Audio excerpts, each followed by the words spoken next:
It is the 16th day of 2024. A very good evening to you and many thanks for choosing Hope TV to fill you in on the news making headlines. Welcome to Hope TV Newswatch. My name is Kimani and my co-presenter on the sign language interpretation tonight is Monica Acheng. Now let's go straight into it. And President William Ruto has said that he is ready for talks with the leadership of the judiciary, led by Chief Justice Martha Koome, to address corruption in the country. Speaking today during the commissioning of Tinderet Integrated Technical and Trainers College in Nandi County, the president said fostering a collaborative approach between the executive, legislature and the judiciary will strengthen the fight against corruption in the government system, reiterating that corruption is delaying the implementation of government projects. We recognize, we support, we believe in the independence of the judiciary. We will support, we will defend the independence of the judiciary. But we will deal decisively and firmly with corruption in judiciary. Nobody should use the independence of the judiciary to manipulate and to hide corrupt officials. We have many people in the judiciary of great integrity.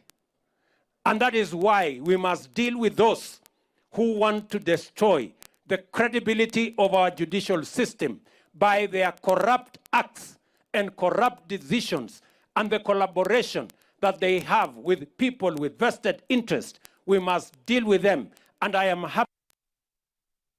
Opposition leader Raila Odinga has accused the Kenya Kwanza government of seeking to intimidate judges in the recent attacks on the judiciary. Speaking during an ODM membership recruitment drive in Vihiga County today, Odinga told Azimio leaders to come out and defend Kenyans against excesses of the government. At the same time, Odinga has urged Chief Justice Martha Koome to abandon her proposal to hold talks with President William Ruto of allegation of graft in the judiciary. Na nataka sasa vile vile kuchishika mahakama teke iwe kama mahakama vile vile ni part ya executive. Sasa yeye anasema ukiamua vile yeye hataki hata heshimu uamuzi wa mahakama. And he will defy and ignore the ruling of the courts. Hiyo ni mwanzo wa udikteta. Hiyo ni mwanzo wa udikteta. Now, Shakahola cult leader Paul Mackenzie will face murder charges on Wednesday. This is according to the Director of Public Prosecutions, Renson Igonga, who has said that Mackenzie and 94 other co-accused suspects will be charged with murder, assault, terrorism, and facilitating the commission of a terrorist attack. A terrorist act, rather. Mackenzie is the leader of the Good News International Church that was preaching to its members that fasting to death is a sure way of meeting Jesus Christ.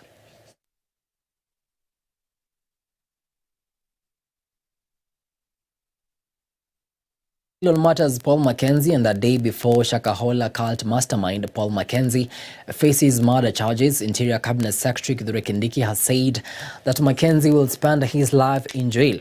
Mackenzie has been in custody alongside the other suspects since last year when they were first arrested, leading to the exhumation of the bodies from shallow graves. At the same time, the CS has put fake men of God on notice, saying that their days are numbered. That even though Mr. Mackenzie and the other criminals succeeded in hurting this country so badly, this unfortunate event is going to provide the turning point for Kenya. And I want to stand before you, brothers and sisters, fellow Kenyans, and the entire world. I stand before you and before God to promise you that this government will do whatever it takes, will do whatever it needs to be done to make sure that never again do we have the kind of damage that we goats at Shakahola Forest. Na ule Mackenzie ule hatoki jela tena. Ule hatoki jela, atazeekea pale jela. Na tunaomba Mungu amweke miaka mingi ndio aone Kenya ambayo itakuwa Kenya salama, ambayo itakuwa na hii maneno yake ya upumbavu. Sijui kama tunaelewana. Lakini jela hatoki. Hataona mwangaza wa hii dunia tena, atakaa pale jela mpaka azekee hapo, alafu apotee, aende kwa shetani yake. Kama atatubu, hiyo ni mambo ya Mungu.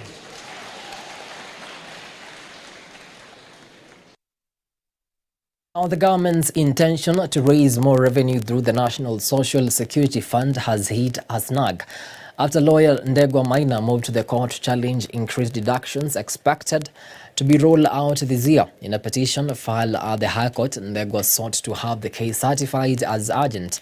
Ndegwa argues that it was wrong for the government to increase deductions at a time when many Kenyans are struggling with the high cost of living. Ndegwa further told the court that the salaried Kenyans were already burdened by the other statutory deductions. Should the High Court dismiss Ndegwa's petition, Kenyans will pay between 420 and 1,740 shillings in the new deductions.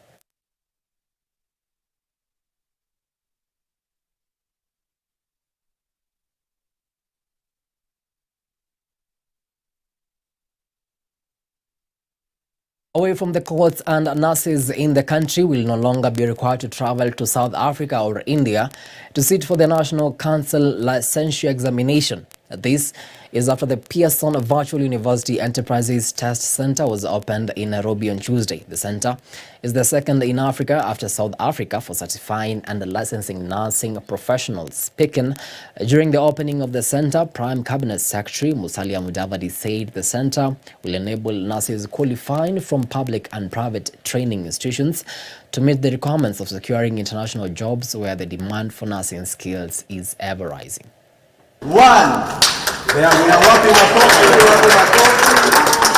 Offers us a great opportunity to rapidly scale up the licensing and certification of our nurses well beyond these numbers.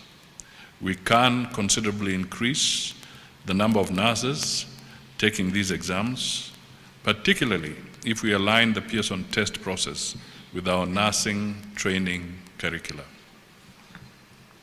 Let us appreciate Honorable Mohamed Noor, our own diaspora Kenyan, who has spearheaded this initiative in partnership with the State Department for Diaspora Affairs and the Kenyan Embassy in Washington, D.C.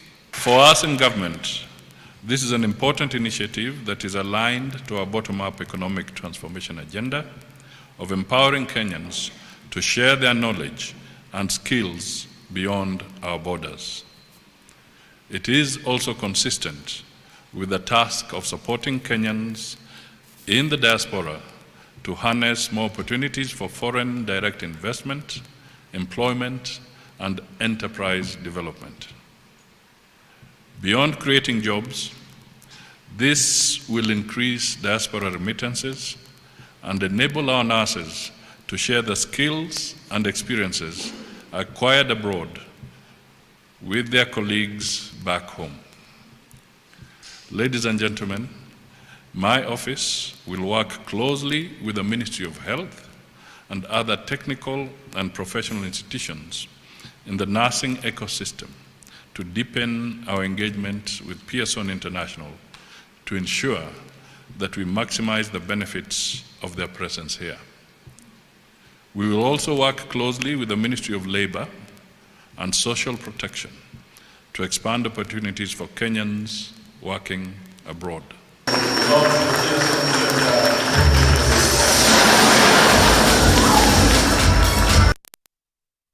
At least 20 students from less fortunate families will be proceeding with their secondary education after Bumula Member of Parliament Wanami Wamboka offered scholarships. The scholarship will benefit the 2023 KCPE students who scored above average grades in efforts to support them enroll in schools as the Form 1 admission process continues. Speaking at the event, MP Wamboka noted that his office has rolled out a bursary program that will run until Friday this week and encouraged parents to apply. He is Gloria Musimbi with the details.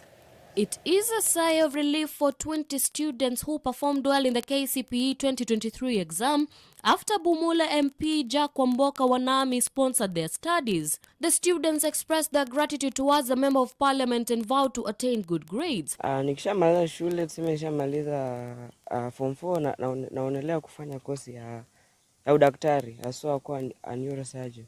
Nashukuru sana kwa msaada wa mbunge. Kama angenisaidia asione kama ningekuwa na mbele. Sini future yangu angefanikishwa. Ningependelea kufanya medicine kama nimemaliza form 4 nimeenda university, ama nikimaliza nataka kuwa cardiologist. Mimi kwangu ni kumpa shukrani kwa kunifanyia alionifanyia. Kama si yeye mimi sioni kama ningekanyaga form 1. The scholarship comes at a time when there is an ongoing form 1 admission across the country. Speaking during the distribution of scholarships, Wamboka vowed to help the students complete their high school and even support them through their university education. Tumewalipia fees karo ya mwaka mzima na tutafanya hivyo kwa miaka ijayo 4. Baada ya hayo pia tutafuatana na hao mpaka chuo kikuu. Na nimewaambia kwamba maombi yangu ni kwamba wafanye mtihani mzuri, sisi tuwatafutie pia scholarships za top universities in the world. Naambia hao, ninaamini kwamba wote 20 wataenda university za nje, zile ambazo ni kubwa kubwa. The Bumula constituency has been ranked second in Bungoma County on the 2023 KCPE results, with some teachers citing the cooperation of teachers, parents and local leaders as a key contributing factor. Tumefanya hapa mikutano mingi tukilea strategies. Alikuwa anatuambia marks yako usipofikisha marks fulani kama head teacher, mambo haitakuwa sawa sawa. He was encouraging us. He was motivating us. And lastly, he had an education day and rewarded all students that had done very well. On behalf of the teachers of Bumula, the great Bumula, I want to thank Mheshimiwa. He has partnered with teachers in secondary section, Kepsha and Kesha. We have worked as a team, and we can now see the results. Wamboka has further pledged to ensure the intervention of the county government in strengthening the education sector in the constituency to help students from disadvantaged families continue their studies. That's what we've been doing, and I want to thank the teachers of Bumula constituency. We really put a lot of input. We sat together, came up with strategies, launched the food program for class 8 lunch program. But now we can see it can bear fruits. We had an education day at Siboti where we sat and analyzed our trends of performance, how we've been doing, what we've not been doing right, and what we've been doing right. So we thank God. All these have come to bear fruits, and that is why we are here. Parents of the beneficiaries lauded the Member of Parliament for his commitment to strengthening the education sector and ensuring that their children have the opportunity to continue their studies. Naombea msichana yangu anapoenda hivi aendelee kabisa. Yenye amechakua, Mungu amfungulie njia ili apate mtihani yake na kuja afanye kazi yenye mwenyewe amechakua. Haingekuwa vile itakuwa hivi. Nilikuwa kwa nafasi nyingine, hata nilikuwa karibu nikufe mawazo. Kwa hivyo mimi nashukuru mheshimiwa, asante. Lakini kwa sababu wewe uko, at least sasa nimefurahi kwa sababu mtoto wangu ako na tabasamu. Anaenda friend school Kamsinga. Na nilikuwa nafikiria sasa Kamsinga, mimi nitaingiza aje mtoto. Lakini kwa leo hata sai nitaweza enda kuanza kupanga line. Wakitaka hata wani admit next week. Lakini bora mtoto wangu atapaki wapi? Kamsinga. Bumula MP Wanami on his part noted that his office has rolled out the bursary program that will run until Friday this week and urged parents from needy backgrounds to apply for the sake of their children. We are rolling out our bursary scheme program ya kawaida. We have invited for those who are needy to come and apply. Applications is closing on Friday of this week. From there, I think on Saturday. After which, we are going to do a vetting exercise. Alafu, tutahakikisha kwamba tunapeleka pesa kwa shule, wanafunzi wabaki shuleni. And we want to capture as many as we can. Reporting for Hope TV Newswatch, I'm Gloria Musimbi. Thank you so much, Gloria, for that report. Now, in a dramatic turn of events, Pokot South Member of Parliament David Kosing found himself in the hot seat after being summoned by the County Criminal Investigation Officer of alleged insightful remarks posted on his Facebook page, where he highlighted the recent massacre of cows. The unfolding saga has ignited a fierce legal and political battle, with Kosing maintaining his innocence and labeling the summons as purely political. After enduring 6 hours of questioning, Kosing's lawyer, Kimani Jackson, staunchly defended his client, asserting that Kosing's Facebook post was not meant to incite, but rather to express his concerns as a representative of the people. I am very shocked that people in offices, whom I call them, and Kenyans are calling them incompetent, some ministers who are incompetent, are issuing unilateral orders, ordering CCIUs to record statement of innocent people. I'm very shocked today. And I want to tell them, and I will not fear. I cannot be intimidated. The proposed leaders cannot be intimidated. Yes. I've even gone further, because Mheshimiwa Duale referred me as a liar. Me, I'm not a liar. But KDF did not commit the mistake. I have now, people have brought me cartridges. I have submitted 6 cartridges to the CCIO for ballistic analysis. Tunataka tujue hiyo bunduki ilikuwa na askari gani ya KDF. Yes. Tunataka hiyo askari ya KDF. Alafu hiyo askari ya KDF tutakutana naye kotini. Tutakutana naye mahali pengine. So that now Duale is calling me a liar. Na sasa nimepata bunduki nimepata risasi ambazo ni za serikali. So who's a liar? Who's a liar? Hii Facebook aliweza kuidirect kwa Mheshimiwa Aden Duale. Haikuwa ni kama uchochezi kama vile ambavyo wengine walikuwa wanafikiria. Ameweza kuexplain vizuri mambo ya hii post message. Ni kwamba ni message ina maana kama 3 peke yake. Ya kwanza, alipost hii message kama representative wa people. Hakuna vile ambavyo watu wake wangekuwa wanaumia alafu mheshimiwa nyamaze. Alipata hii information, na kama kiongozi wa area hii ikabidi aongelee hiyo mambo. Crossing borders now, and former US President Donald Trump scored a record win in the Iowa caucuses to cement his crushing domination of the 2024 Republican presidential race. As the field narrowed heading into next week's New Hampshire primaries, Trump adopted an unusually conciliatory tone after his strong win amid a depressed turnout caused by temperatures plunging as low as -25 degrees Celsius in the Midwestern state, the first to see Republican voters choose their preferred candidate to run against Joe Biden in November. Florida Governor Ron DeSantis finished a distant second, just ahead of former UN Ambassador Nikki Haley, who is battling with DeSantis to stay in the race and hope that Trump gets stripped up his many legal battles. And I really think this is time now for everybody, our country, to come together. We want to come together, whether it's Republican or Democrat or liberal or conservative. It would be so nice if we could come together and straighten out the world and straighten out the problems and straighten out all of the death and destruction that we're witnessing. That's practically never been like this. It's just so important, and I want to make that a very big part of our message. We're going to come together. It's going to happen soon, too. It's going to happen soon. While you're watching Hope TV Newswatch, is now time for a quick breather, but after the break, I'll be back with the business and sports news. Stick around.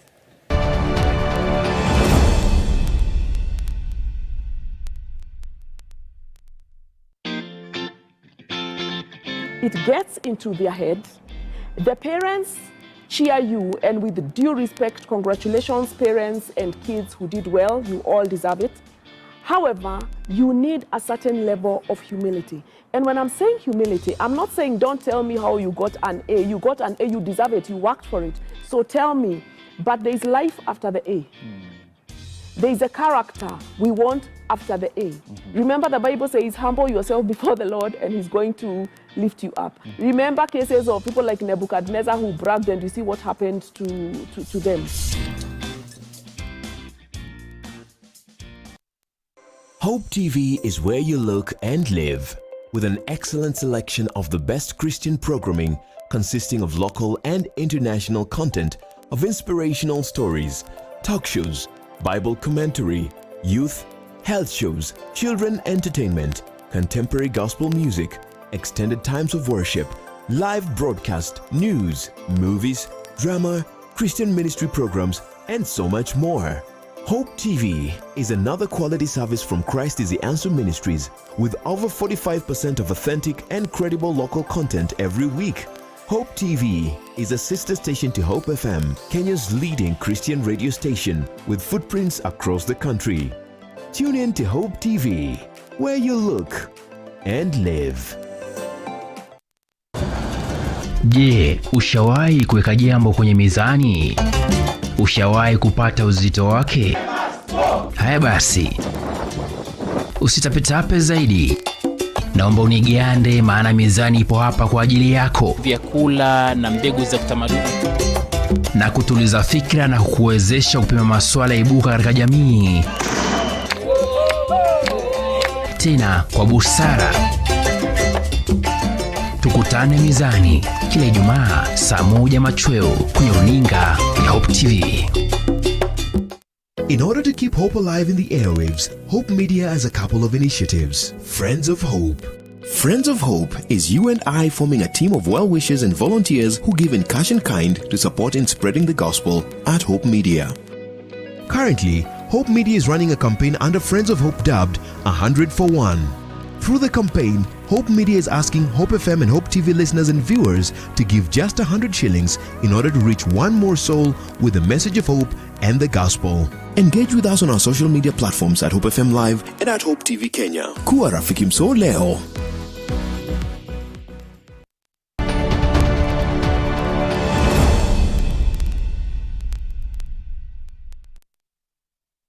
Welcome back. You're watching Hope TV Newswatch. Now, the Anti-Counterfeit Authority and the Pharmacy and Poisons Board of Kenya have jointly signed a memorandum of understanding in a move aimed at strengthening existing collaboration in the war against counterfeit trade. The collaboration is anticipated to be a step forward in Kenya's fight against counterfeit and illicit trade, marking a significant stride towards ensuring the safety of consumers and protecting public health. Our very own Alice Diana with more details. Data from a joint initiative from the World Customs Organization and the International Institute for Research Against Counterfeit Medicines has revealed that in 2016 alone, customs officials across 16 countries, including Kenya, identified 113 million illicit and potentially dangerous medicines valued at 6 billion shillings. The MOU signed today between Anti-Counterfeit Authority ACA and Pharmacy and Poisons Board PPB aims to strengthen their collaborative efforts and foster a comprehensive approach towards tackling the trade in counterfeit and illicit medicines. Speaking at a signing ceremony, Dr. Robi Njoroge Mbugwa, Executive Director of the Anti-Counterfeit Authority, emphasized that the influx of counterfeit products, including medicines, poses not only a threat to the market share of genuine products, but more critically, jeopardizes the health and safety of consumers. The impact is there because you can imagine when somebody is consuming a fake medicine, that one can have quite a lot of impact in terms of the health of the consumers. And out of the figures that I've given, about 400 billion shillings since the inception of the authority in 2010, 2% of that comprise of counterfeit medicines. We have in the past managed to seize things like pregnancy visas P2, worth about 7 million. Things like Colgate, the antibiotics, malaria medicines, and other beauty products. Dr. Mbugo reiterated that imported counterfeit products violate intellectual property rights and are strictly prohibited in the country. 80% of counterfeit goods, whatever is counterfeited, 80% come from outside the country. And then maybe the question would be, what is the authority doing to curb this? We have had quite a number of engagement with other government agencies that have done quite a good job to tell us how far we are doing. And after realizing that 80% of all imports, counterfeits constitute of imports, the authority in 2021 started what we are calling the recordation program of the intellectual property rights. The purpose of this is to ensure that the owners of trademarks record with us, and we have got a database that is currently being used by officers at border points. Addressing the danger posed by counterfeit drugs, Dr. Fred Sioi, CEO of the Pharmacy and Poisons Board, highlighted the government's intensified efforts to counter the proliferation of counterfeit drugs in the country. He underscored the board's commitment to enhancing pharmacovigilance measures to identify and eliminate dangerous products from the market. Right now we are being pushed by the government to attain what we call maturity level 3 by the WHO, so that any products manufactured here can move anywhere in the world in international commerce. And when they assess us, it is not only people look at it as if it is pharmacy and poisons, or they look at the regulatory environment across the country. So we found that ACA is one of the regulators. They fit into the regulatory framework of health products and technologies. Key components of the agreement include exchange of information, collaboration in training programs, sharing of expertise, technical exchanges, and outreach activities. Working committees will be established to implement the MOU, focusing on detailed planning and the execution of cooperative activities, defining the scope of action. Alice Diana, Hope TV Newswatch.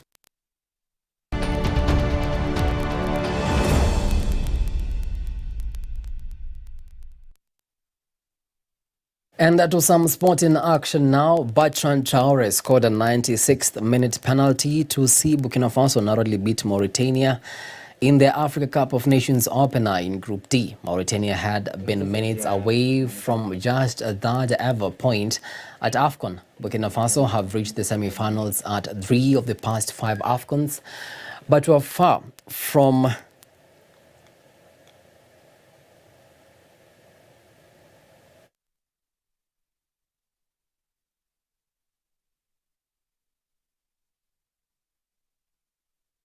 Jose Mourinho has been sacked after 2.5 years in charge at AS Roma, with Daniele De Rossi named as his replacement. AS Roma have won one of the last 6 Serie A games and were recently knocked out of the Coppa Italia by city rivals Lazio, where Mourinho was sent off. Roma are 9th in Serie A, 22 points behind league leaders Inter Milan. Mourinho joined Roma in 2021 and spent 2.5 years in the role, leading them to the Europa Conference League title in 2022. The 60-year-old also guided them to the Europa League final last season, where they were defeated by Sevilla on penalties. Mourinho's contract was due to expire in June.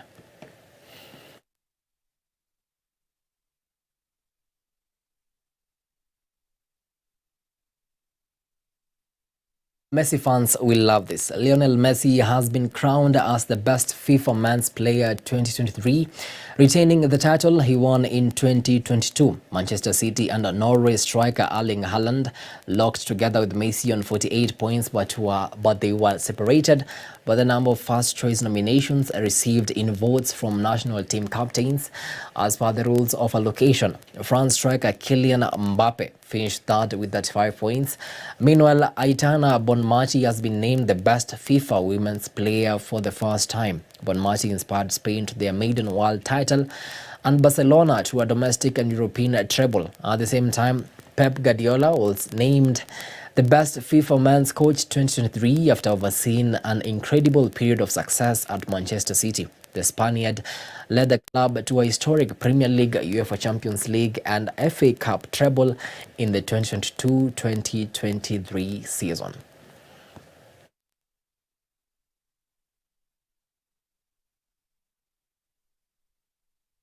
And with that, we come to the end of our news tonight. Many thanks for choosing Hope TV to fill you in on the news making headlines. On behalf of the amazing team that made this bulletin a success, have yourselves a blessed night. Monica Cheng has been on the sign language interpretation. My name is Kennedy Kimani. Bye for now. Till you meet again.